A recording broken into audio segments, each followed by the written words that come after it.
Hello, everyone. Welcome back to the Entrepreneur Hour. I'm your host, Miguel Sanchez. Today's episode, I'm going to be talking about something I saw yesterday that has been a thought of mine for a long time: AI in the afterlife. So, if you haven't seen it yet, Kanye West gave his wife, Kim Kardashian, a hologram of her dead father for her birthday. And when you watch it, which I will show you in a few seconds, it's pretty damn realistic, right? So, and of course, the format of the hologram, I think it was on a flat, I think it was like on a TV screen or something like that. But I'm going to show you, based on my extensive experience in this world, how this is going to be in the future and why you want to start making sure you take a lot of pictures of yourself, a lot of videos of yourself, because it will make stuff like this much more possible if your family wanted to do it. So first, I'll start off by showing you the video of Kim Kardashian's dad. And again, if you're watching on Instagram or you're listening on the podcast, you're going to have to go check it out on probably YouTube. But I'll try to do some color commentary for you if you're not on the on a visual platform yet. All right, so let me set this up. So basically, what you're about to see. Okay. All right.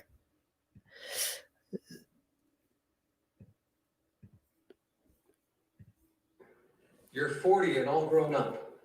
You look beautiful, just like when you were a little girl. I watch over you and your sisters and brother and the kids every day.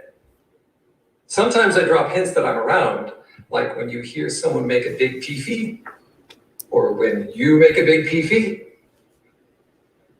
Remember when I would drive you to school in my tiny Mercedes every day and we would listen to this song together?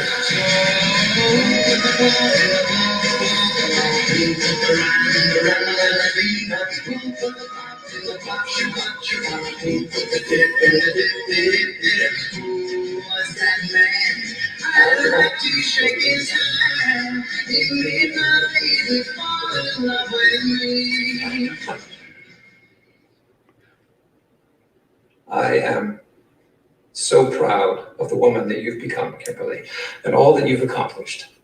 All of your hard work and all the businesses you have built are incredible. But most impressive is your commitment to become a lawyer and carry on my legacy. It's a long and a hard road, but it's worth it. And I'm with you every step of the way. All right, I'll end it there. I don't want you can go watch the whole thing, but if you see what they just did there, he was referencing things that are happening now. You know, that kind of stuff. Who you have to imagine she was in tears, right? Like watching that, right? But all of this now seems a little bit crazy, but so did photography 100 years ago, right? Like these technologies come along and just the super rich early on get access to them. So like if you see photos of certain people at a certain year, you know that that family was rich, right? But then over time, everybody has photos and has access to that type of technology. So that's what I know was going to happen with this, right? So this is one of the early phases of it. You couldn't see the real detail on that one because I had to find it from the internet. I'm sure it was much more realistic. But when I start showing you some of the technologies that already exist right now, you're going to see how the pieces just need to be put together, and the technologies needs to get better, faster over time. I would say within the next 10, maximum 20 years, this is going to be normal. You're going to be able to take photos and videos of your loved ones and create not only videos where they're talking and that's it, interactive talking based on already stuff that exists. So I'm going to show you some of the stuff that exists right now, and then just start having you think about how the power of AI, right? The power of what this technology stuff is going, but also like maybe it starts to make you think of ideas for yourself, for others, entrepreneur. Like when I first saw this, I thought, I'm not this one because I've seen it for many years already. I thought I want to create a company where I do this for people. So I looked into it. I started talking to people all around the world. And there's a few studios you can go to right now. You can go in, they take 360 video of you, and you can move around and everything and do what you just saw there, but not from people that already passed away, like currently right now. The problem is it's so early. It's it was very expensive when I asked. It was about, I think it was $25,000 for like 5 minutes of footage, something like that, right? So it was mostly meant for like high-end video production, games, movies, right? But what I saw was it will come down in price, and people were going to want this. So I said, all right, let me start like I do. I'll get ahead of it. And by the time I see it's getting cheap enough, I'll create something around it. But they did have this thing that I was able to get maybe 4 years ago. It was a $500 scanner where you put it on your iPad and you literally walk around. So I did it with my kids. You walk around a person that's sitting still, and it makes a 3D version of them. On an iPad about 4 years ago, this was possible. Of course, it didn't move, it didn't speak like that. But I'm going to start showing you some videos and some things that exist right now where you're going to see how this is going along. So first thing, one of the first reasons I thought about this and I knew this was going to be the future is when I saw the Microsoft HoloLens. If you don't know what the Microsoft HoloLens is, I'm going to show you it right now. So the Microsoft HoloLens is it's a pair of glasses where you are basically, you are basically wearing glasses that map out the world and put digital things in that world. So I'll show you what they look like. And I actually have them. I bought the first versions of them. So let me show you my screen.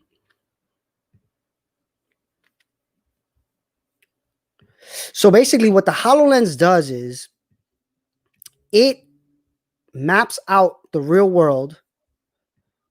You can see it right there. Can you see it bigger? It maps out the real world, and then it allows you to move around in a world where you are in a physical world, but then there's a digital layer that you can interact with. So for instance, in the HoloLens, there's games where you are walking around with glasses and aliens are breaking the walls. Like literally the walls crack and they break, and then the aliens come out of the walls and you have to shoot them. And it's like real. Like it's not like super realistic, but the fact that they know where you are and the walls literally, the wall will break and you can see inside the wall. It's so crazy. And this technology came out 4.5 years ago now. So when you think about where things are right now and you see stuff like what you just saw with the Kanye West, we're heading into an amazing time for technology. Another big reason, and this is why I'm creating this right now, because everybody's going to hear about this when Apple comes out with their versions of the Microsoft version of the HoloLens. Of course, Microsoft came out with their version 4.5 years ago, so they had to be a little big, but they still look pretty cool. And I have a picture on my Instagram of me having them on. And I also, I'll show you something crazy in a few minutes. But what it does is it's like walking around in the internet, pretty much. You can look at things and learn about them just by looking at them and saying, what kind of painting is that? Oh, it's a Picasso, 1940, whatever. This is named this. Just by walking around and looking, you're walking in the internet. So a lot of companies are breaking into this. Facebook just bought a company that's called, man, I forgot the name of the company. But I did a talk about this right before COVID started, because I'm in this world. This is one of the things mass ideation does. And I've been publicly speaking about it. I was supposed to go to Ireland right when COVID hit. They were going to fly me to Ireland to speak about this, but I had to do it online. So the speech is somewhere. I could link some to it. But Facebook bought this company that it's called the AR Cloud. What that means is there's people right now, the same way Google has Google Street View, where you can see any apartment anywhere. You can say, oh, what's the address? And literally drive down the block and see the actual house. They're creating that for this world. So where you can have glasses on, and it's not just Google Street View, you can literally walk up to the building and have stuff on the building because it's all mapped down to the centimeter of digital information. So if you are right next to this thing, there could be a digital representation of it in your glasses that you can have like advertising or information. So think about it like in the world of real estate sales. Imagine being able to walk up to buildings and just be like, oh, I really like this building. And it says, oh, it's for sale. $500,000. Buy right now. Boom. Something like that. Those things are going to start to be possible. So, and I've been working in this technology so long that there's a project that I tell a lot of people about. Most of you, maybe some of you that know me know what I worked on, which was we were working on using this technology to help surgeons during surgery. And I was lucky enough to be able to test out what Mass Ideation built for this startup. But to test out doing surgery with technology, you can't test that on a real surgery. So what you have to do is you have to test it out on dead bodies. So the founder of that startup, while we were working together on it, she tells me, Miguel, you're going to be one of the first people to test it. And I'm like, how? I'm not a surgeon. She's like, we're going to go somewhere where you can test it. But she doesn't really tell me until we're leading up to it. And then she's like, all right, you're going to have to go meet me at the morgue here. And I'm like, wait a minute, what? She's like, oh, yeah, we're going to test it on dead bodies. And I was like, I don't want to do that. I'm good. You tell me if it works. Right? And she was like, no, you're going to test your own company's product. And I'm like, you know, I'm going to throw up, right? I'm going to throw up on that dead body. She's like, no, you don't trust me. Everybody thinks that. And I'm like, no, I'm definitely going to throw up though. I'm going to throw up. So I ended up doing it. And I got a picture on my Instagram of me doing it and I didn't throw up. And I felt like, damn, I could have been a surgeon. But I bring all this up because that technology right there, the one that we were building, was helping surgeons to not kill people during surgery, because what ends up happening in surgery is pretty crazy. I didn't know this till I started working on that project. If you're in surgery, your doctor has to choose a specific amount of information that they have access to based on the amount of screens in that environment.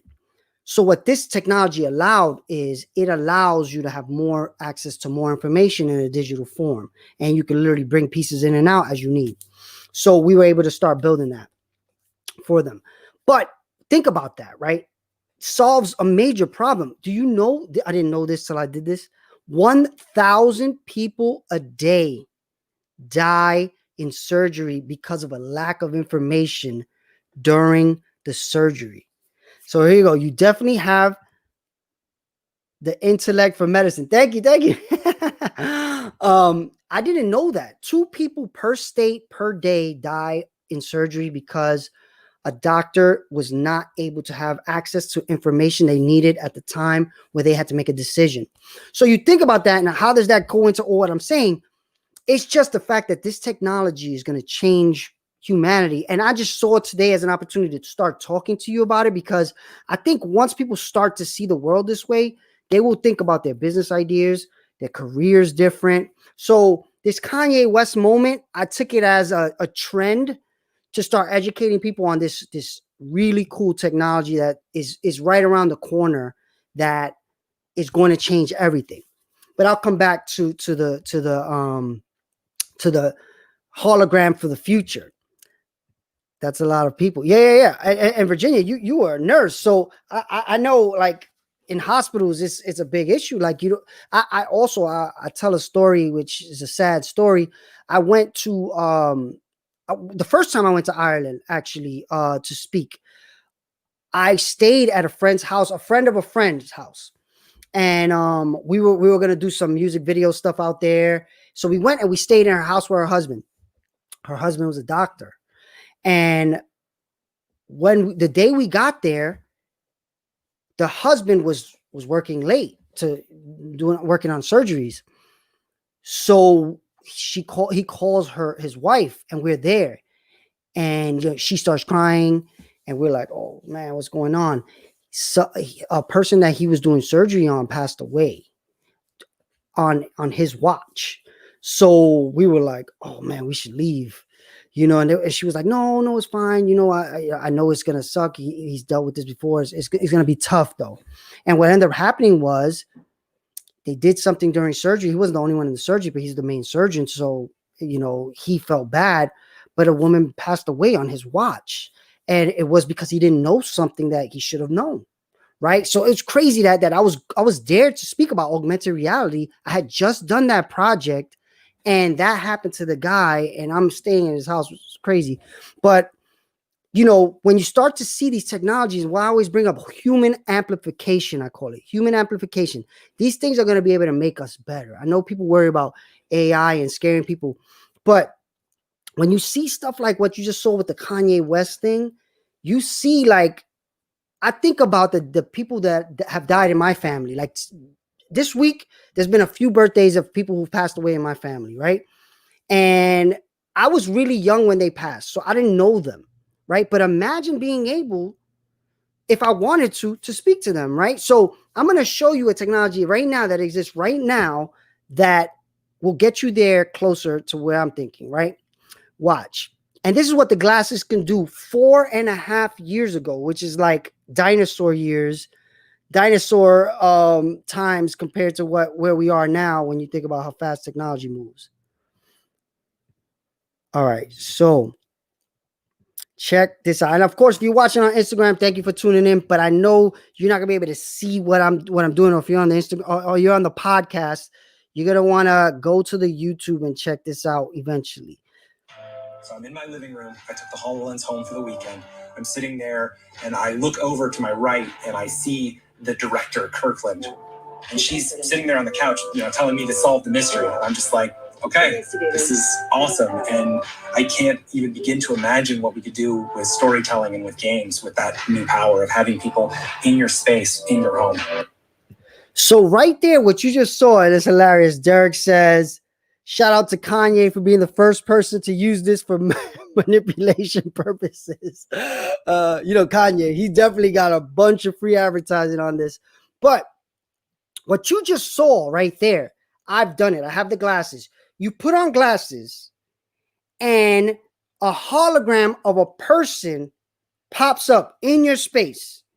It recognizes the walls. It recognizes the chairs, the tables in your house. And what it does is, if you get up and start walking, the hologram walks with you. If you sit down, the hologram sits next to you. This is 4.5 years ago. And you can talk to it and it responds to you. It understands what you said and it sends you a response back. 4.5 years ago, which is like 50 years in technology time, right? Now you see this. Imagine, I was just with my dad. My dad was just here right now he took the picture of my setup that I just posted. I was telling him, and I was showing him this. And my dad, I know you're listening. He's my number one fan. He basically was like, I want to do it. And I'm like, well, we need like $1 billion like Kanye and Kim have. But it's going to get cheaper over time, right? So imagine, and this is what I told him. I said, imagine my kids, you may be long gone at that point, or their kids, right? But they say, I want to meet grandpa or great grandpa. You're literally going to be able to say, here, take these glasses, ask for grandpa. And he's going to be able to walk, sit, talk to them. Of course, he's not going to really be there. There's been a lot of conversations on my Instagram this morning about, yeah, but should we do that? Does that mean transfer of consciousness? I don't see that side of it. Of course, there's the Black Mirror episode where you're trapped in the DNA. I think it was the DNA one. But I think I've actually seen this on 60 Minutes. See, like, I don't even know which one you're talking about. I got to go check it out. But basically, this stuff is all here. But now we're going to start to shift into a place where it's more common for people who are not filthy rich. But I want to start asking people as I create content, because I do believe this is the future of content creation. It's called volumetric video, right? So the idea is, right now I'm sitting in the environment. I took a picture on my Instagram today. I just posted it right now of my setup, but you're only seeing me in a flat way, right? You're just seeing the flat video. Eventually there could be multiple cameras where I could literally be like I'm here. Every episode, you can literally sit, like if you're sitting right here, and walk around me, and it's like I'm there, right? Anytime you want to watch it. And this is where it's going. But I want to know from the audience, what do you think about this as you guys see all this stuff going on? And I don't mean just right now, just whenever you watch this, what do you think about technology like this? Because what I see is, I see an opportunity for people to live forever. And by live, I know I don't mean you actually are living forever, but I mean you live forever in the minds of your loved ones, right? Right now, we are in like one of the first or second generations where we can see a lot of the people we loved even after they passed away, right? There's a lot of photos, there's a lot of videos. We're taking more video and photos than the history of the world. I think like every day we take more photos and videos than like the history of the world. That's how much content is being created because of these phones, these computers, cameras everywhere. But now with all that data, you're going to be able to do stuff like you just saw, right? So would you want, I know I would, I just really wonder, because a lot of people are scared of the AI side of this. And somebody put on my Instagram today, yeah, but what happens if your AI gets corrupted and becomes evil, right? Which there's possibility of that. Like Apple and Google, not Apple, Google and I think Facebook have done like little tests where they make these little AIs that stay within their own self-contained environment, and they turn out to become evil, right? And what the people in the know, the technology side people have said is that's because the programmers are programming them in a certain way. It's not that AI is evil. They're just programming them based on human psyche, which human psyche a lot of times angles towards violence and stuff like that. But it's not just humans, it's the animal instinct, right? If you give an animal, right? So if you look in the animal kingdom, whatever level, they fight. They're like territorial, right? That's part of survival, right? So it's kind of embedded in us as humans. So we're programming the artificial intelligence to be like us. So we're programming them to have those bad features, those bad parts of our genes. So I don't see it that way. I always say, if you talk to me one-on-one about AI, I believe AI will be our fossils to dinosaurs, right? Meaning we know dinosaurs existed because we see the fossils. I think in 100 million years, other planets and other solar systems and galaxies will know we existed because we made AI. Because for us to do what we got to do to get to them, our brains right now are not capable of it. But right now we could do stuff with AI where we could do stuff like right now, the DNA. So I don't know how many of you have done, your DNA sequencing, which kind of connects back to what I'm talking about. So I did my DNA. Actually, my brother did it, but we're brothers, so I took his. And I found out that I'm 1% Jewish. I'm almost 50% white. I'm more percent black and Puerto Rican. Well, I'm 10% Puerto Rican, and the rest is African, right? So knowing all that, now I'm like, oh, wow, I would like to know more of my history. I want to know who are my Jewish ancestors, who are my Spanish ancestors, right? But you got to look that up in whatever, but they're not going to be really connected to the individual, right? We're heading into a time where that's going to go away. You're going to know my great, great, great, great, great grandchildren are going to be able to watch me on YouTube. Thousands of hours of me talking about what I talk about, they're going to be able to access it on YouTube, right? But also, because I am what I am, they're going to be able to talk to me in a hologram form too. That's just the way I'm doing it. Bro, I'm 60% Sloan. You mean Spain? I don't know what that means, Sloan. Spain, 60%. Wow. I'm 828 or something like that. So all this kind of has me thinking, how can technology help us evolve, right? Like not only like, how the dinosaurs evolved over a million years, humans must be evolving, right? We're just too slow to the path to see it. We can't see it. It happens so in such long distances of time, we can't really notice it. But AI will allow us to really maybe direct some of that too, because think about the DNA. To read DNA, it would take, I think it said the strands to that create DNA, the data, it would take, I think, 2 years to read one strand of DNA, something like that. I forget what it is, but it's like impossible. The only reason we can read DNA is because of AI, right? So all this, even the ancestor.com stuff and genealogy, all that, the only reason I know I'm whatever percent Spanish and African is because of AI. We wouldn't know that. This technology now is giving us access to our past like we've never been able to get. So now imagine taking it to this level where now you can literally see and interact with the people that made you. That is super freaking interesting to me. And when I see this Kanye stuff, just because it's Kanye, of course, but I've seen it before. The reason why I'm making this video is because, like I said, it's a trend. Everybody's talking about it right now. And of course, it'll help me with the YouTube algorithm to be involved in the trend. But also, I see it as an opportunity to start bringing information to people in a way that connects with real world. Because before, when I was talking about AR stuff, augmented reality, whenever I say AR, it means augmented reality, most people could not connect to what I meant. People were like, I don't know what you're talking about. So what I started to do was I started to try to bring it into the world where they could.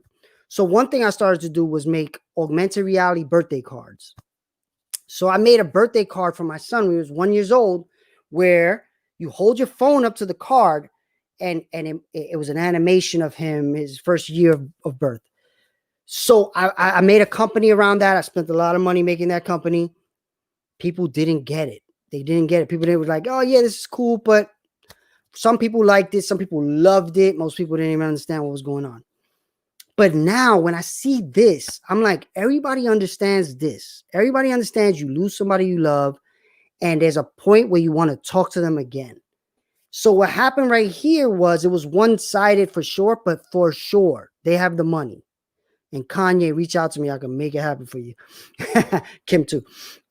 They could take that same file they used to create that hologram and they could do what I just showed you. They could put it in glasses and literally she can be talking to her father based on like all kind of AI algorithms. Of course, is a lot of work, but it's possible. And of course, it's going to be more possible to people with money right this second.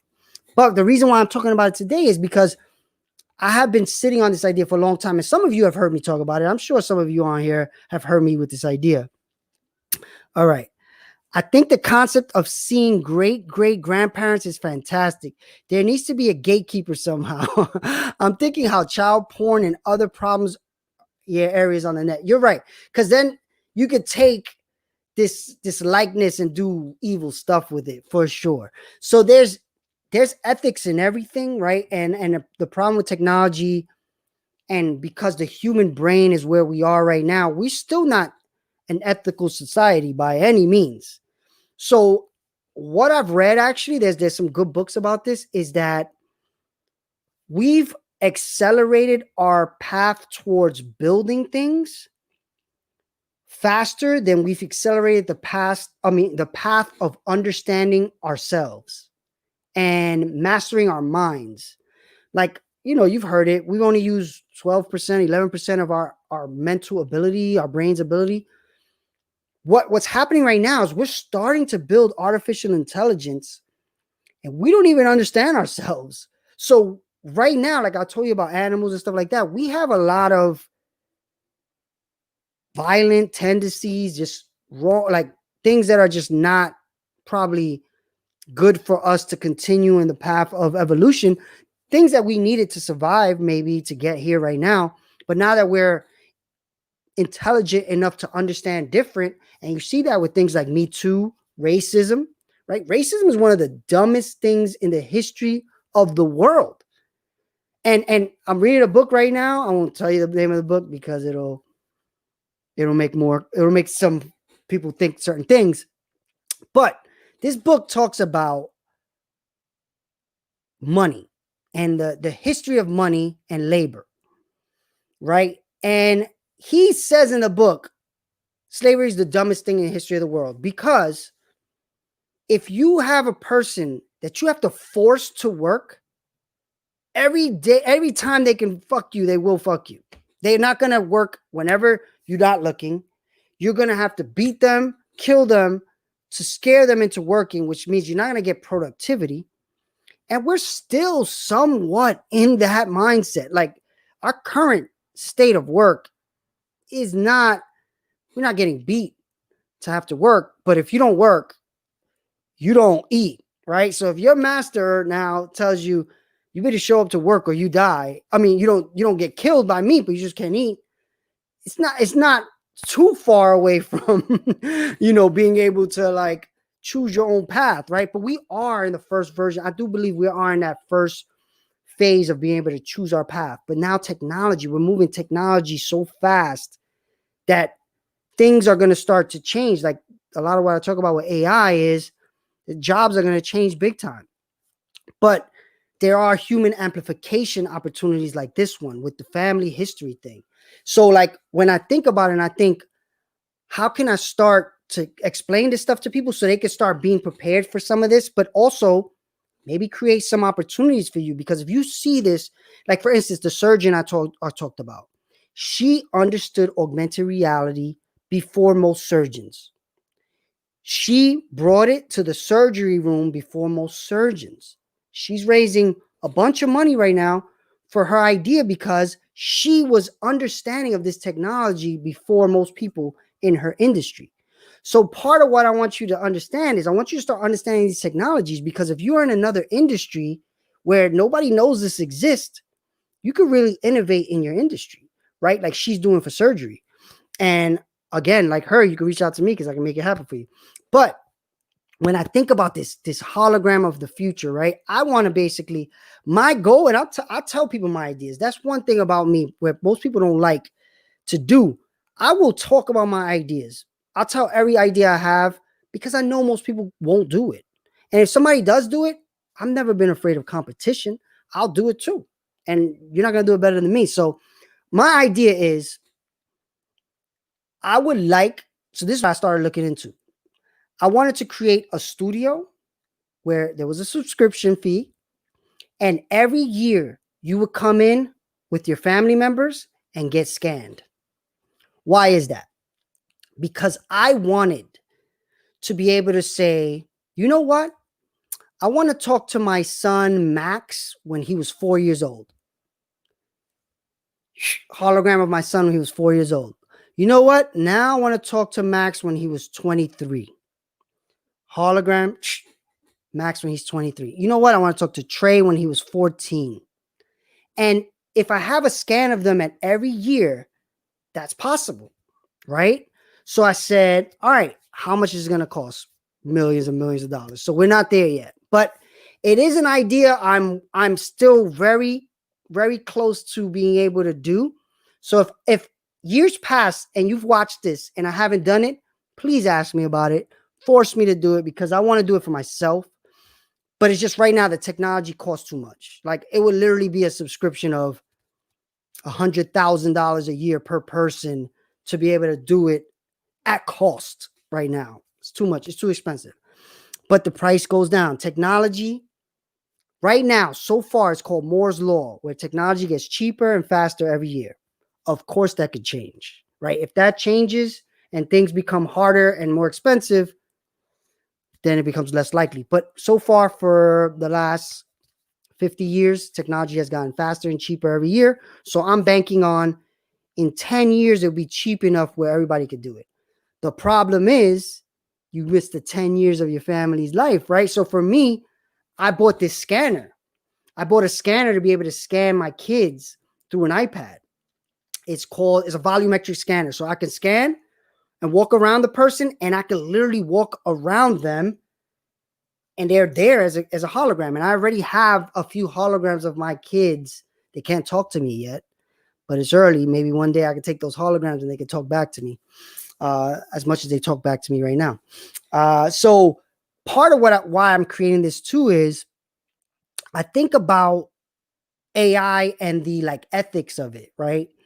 So right now I'm talking about creating a version of myself for my future, right? What rights do I have in shaping that data, right? Because once I'm gone, like with him, right? What if he didn't want to say Kanye was a great husband, right? Which he said it in the video, and everybody's laughing about that. Like, of course, why would Kanye make it about himself? But I thought it was funny, and I would have did the same thing if it was me. I would have definitely made sure I made something funny about the fact that I did that in the hologram. But what if that person didn't want you to do that with their likeness, right? So we're entering into this like, and I've talked to lawyers about this for 10 years. For 10 years, I've been talking to lawyers about this because what's happening is we're heading into a time where there's the physical reality and there's the digital reality, and they're going to overlap. Right now, there's all kind of laws for the physical reality, but there's no laws for the digital reality. So like right now, I'm going to tell you some things I spoke to lawyers about, right? Right now, I can create a digital dropbox that in a certain location has Bitcoin in it, and Bitcoin that was bought illegally. So you can go, I can give you the address to that Bitcoin wallet area. You go with your phone, you pick it up, and you take it. That all, if I did that with physical stuff, would be a crime. But because it's digital, not a crime, right? So there's all this stuff that's starting to like, and part of I just like throwing these seeds in people's brains, because then I get back, people come back to me like, when you said that, it made me think this. And I'm like, oh, all right, that's a good one. I never thought of that. So part of why I talk about this stuff is because I want more of you to get into my crazy understanding of what's going on and start coming to me with some real mind-bending situations. I love it. So when you think about like where we are, and this is like a huge point in history. What did I just tell you? I just told you about invisible money that can be stolen, and it'd be really hard to understand what happened and put people in jail for it. But if you went into a bank and stole actual cash, you're going to jail for a long time, right? So we're heading down this like path of understanding technology and then what happens ethically. The lawyers are going to have a field day with AI. And I actually considered going to law school just because of this AI thing. Decided against it though. But when you think about where we are, how do you see, and of course I invite these questions to anyone watching, how do you see your future right now and then your afterlife with AI, right? Because like I just said, I watched this thing the other day. This was crazy. There was a girl who had a friend. Her best friend was a guy. They weren't together though. I don't know. Were they? I don't know. Whatever. And they would text each other every day. The guy randomly gets hit by a car and dies. They took all the text messages they ever sent each other and they developed an AI based on the conversations they had together. And now she can still talk to the guy and he will respond like if he's still living. Think about that. That's kind of what I'm saying. But now I take that to the next level where there's a virtual version of him and she can talk to him. He can answer back. Right now, we're laying out all the data. Every day you talk to a bunch of people, you speak, you're on the phone. All this data is being collected somewhere. That's another conversation. But you are creating your version of yourself data-wise. All that needs to happen, and when I say all, it's not easy yet, but it will get easier. Somebody needs to just take that data and they can recreate you. So that brings up a scary thing of everything you do right now may live forever, right? So right now, that's a thought that comes into my mind a lot when you think about the stuff I know about digital technology and data. It's kind of like there's something called the Akashic record, where it says everything that's ever happened is already written. I think it's like an Indian philosophy.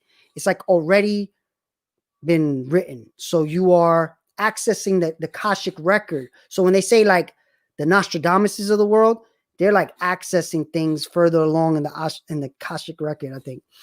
But when you think about where we are, right? We're creating that. Like right now, you're going to be able to, my kids are going to be able to go and say, what was my dad talking about when we were 12? I didn't really understand him. Oh, he was on the Entrepreneur Hour talking about this, and that. Okay, I understand now. I understand the lessons he was trying to tell me that back then. I couldn't understand them then, but I can now. Think about how hard that would have been to do in the past. Like my dad right now, I still have him. So he's able to maybe remind me of some of the stuff he tried to teach me. But what if I didn't, right? What if there was some freak accident? I never had him now. How would that, so now we're heading into this time where you got to think about your data in the good and the bad. But I think reason why I'm bringing this up is I think we have to start really thinking about how we start to preserve our data forever. Right? So, okay, let's see. So it's truly about intellectual property on another scale. Your brain is intellectual property, 100%. If someone could recreate me from the data footprint I've created, yes, 100%. It's already possible. I just told you multiple examples. I showed you a visual one. I showed you a text-based version. All you have to do is combine those two, and now you can literally talk to the person because they'll have your voice. Right now, I use an AI right now. The one I show you, Descript. If you're saying a podcast, right? And let's say you shoot it all the way and you can't record again. You can literally type into Descript a sentence, and Descript will take your audio from the rest of the podcast and make you say that sentence. So if you already the technology, I'm telling you, all the pieces of technology are there. You can literally take my text messages, take my voice, take my likeness, and create another version of me right now. This is possible right now. Nobody's put the pieces together because it costs a ton, but it's going to happen. It's going to happen. So when you think about it, I want to like just understand what people think about when I drop these like mental nukes on you. But I think from my perspective, because I've been sitting with this information for 10 years now, right? And I've been always thinking about it. That's part of why I create this show. I'll be honest. I want as much of my thoughts to be public as possible, right? Because the way I view it is in the future. So you know what? I'll tell you the book I'm reading. I'm reading a book by Karl Marx called Capital.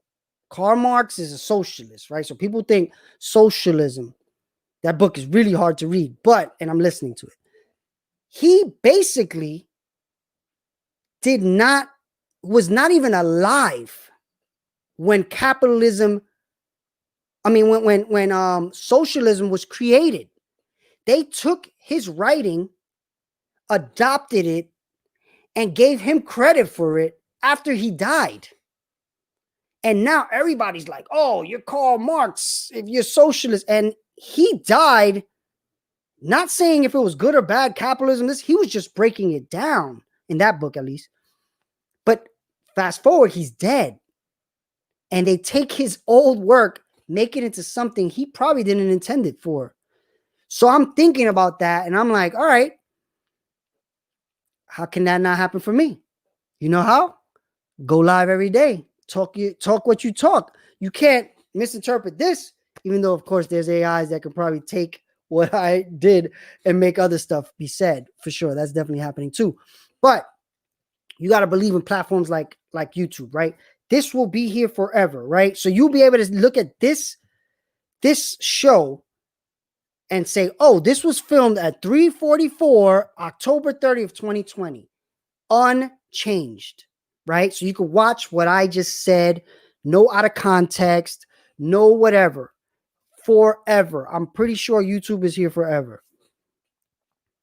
But if I wrote a book, you could change that. You could take that out of context, right? You could take those words and just take specific words and create a whole movement, right? And I'm not saying some of that can't happen here, but it's just less likely because you don't know, right? And another thing is that book is being translated, right? He said that in German.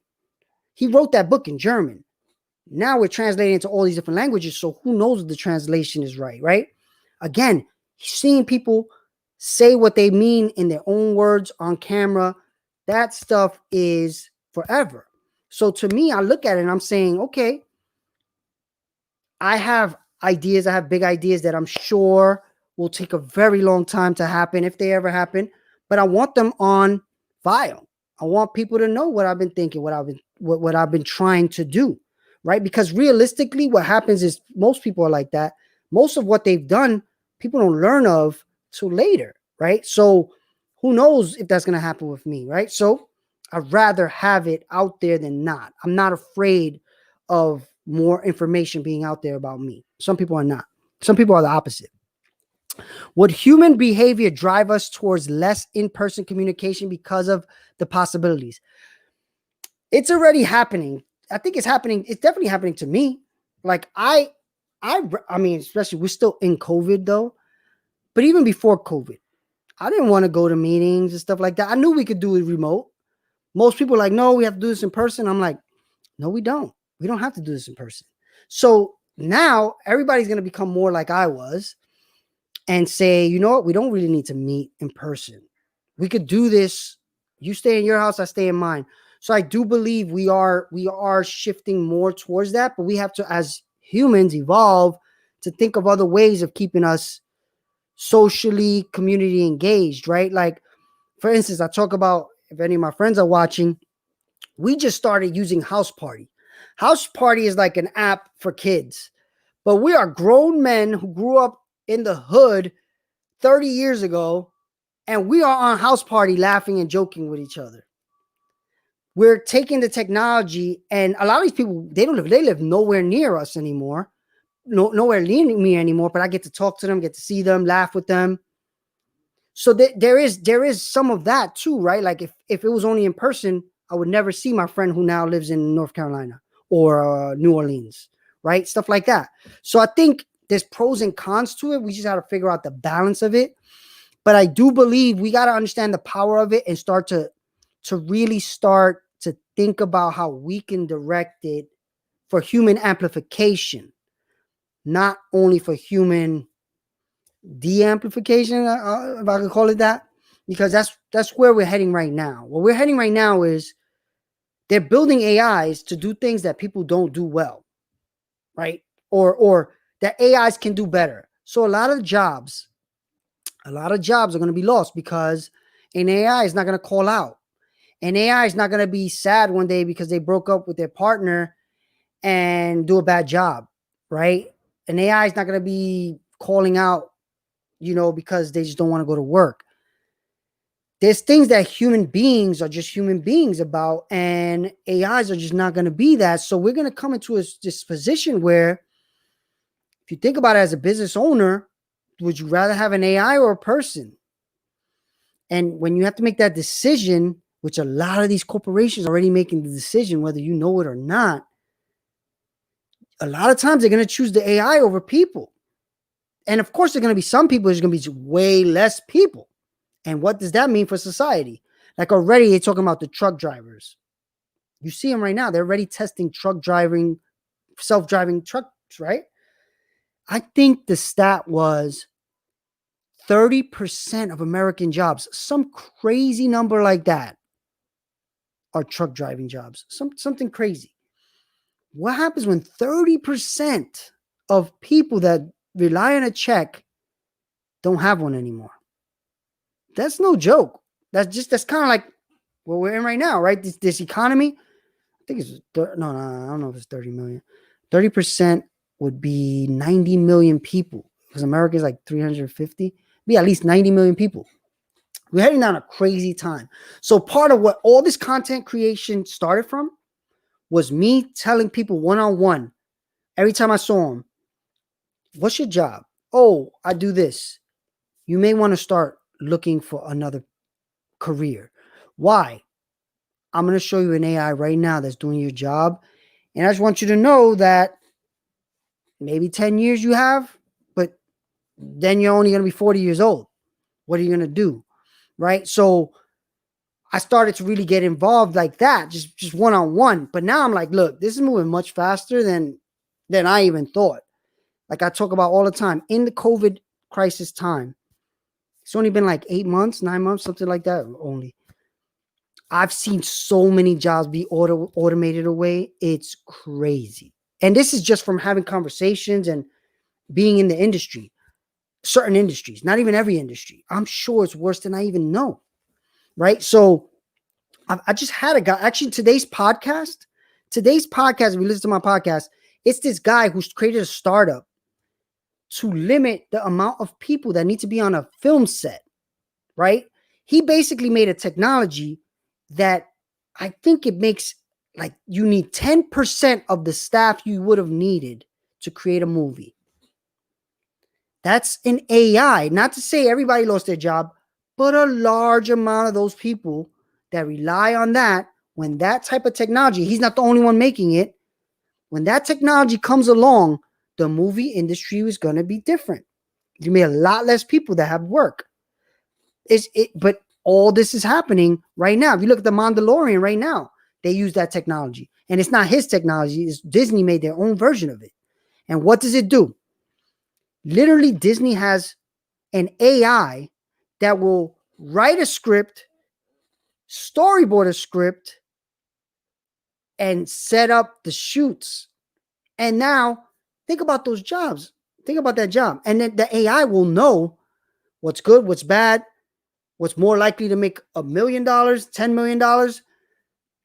And this is all here. It's here right now. So just, I use this opportunity with the Kim Kardashian thing to just start giving you information about AI and how you can start looking at it in your industry. I don't care what industry you're in. If you want right now, anytime anyone sees this, if you watch it now, 10 years from now, what industry you're in, I can show you an AI right now working to take your job. I haven't, everybody who has done this with me, I found one. And it's not even that hard to find. So if you want to take me up on that, what industry are you in? If you think your industry is safe from AI, DM me, put it in the comments, and I will show you. I'll show you. So to me, it's more about understanding that and saying, okay, the sooner you understand it, the more you have power in making sure you're not caught by it. So that's why, if you heard some of my speeches before, I say it won't be me. It won't be me that gets left back by technology. And that's what I mean. Like, most people are just going to let this happen. And they're just going to be like, I lost my job. But the information is there. You have an opportunity to start shifting your career now. It's going to take time. But at the same time, you're also creating this digital footprint of yourself that I think you can leave back behind to your loved ones. So one thing I would, again, ask you to do is create more videos of yourself, audio of yourself, pictures of yourself, because maybe you get to that point where you say, you know what? Even me, I would love to see myself when I was 21, 13, right? Like, who wouldn't want to see? Of course, you could look at a picture, but what if you could hear your voice at that age? Like, that was one of the major reasons I thought of this. My youngest son, his voice was starting to change. And I was like, man, I miss his voice. And I would look for videos when he had the other voice. And I was like, imagine if I could talk to him in that other voice. That would be really cool. Then I was like, I could do that. There's probably enough video of him already because I'll be taking a bunch of videos. And I got a 360 scan of him, right? So all this stuff, but of course, I have a 360 scan. I bet you anything, they didn't have a 360 scan of Kim Kardashian's father, but you see what that is. That looked legit, real.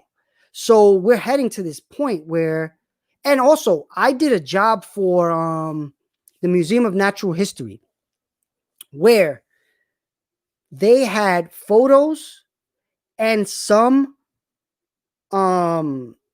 ape bones. And we had to, mass ideation, we had to recreate the skeleton of a monkey that died of whatever 100 million years ago, and we did it through AI. It was an AI that took the photos, made them 3D, and the Museum of Natural History is using that. So I see this stuff and we use it, and I'm like, and think about that job, I used an AI to do it. Before, I would have needed an army of people to do that same job. An army, at least 20 people I would have needed. You know what I did? It took me, I had four people. 4 people work on it, including me, which I didn't do much, but I worked on it.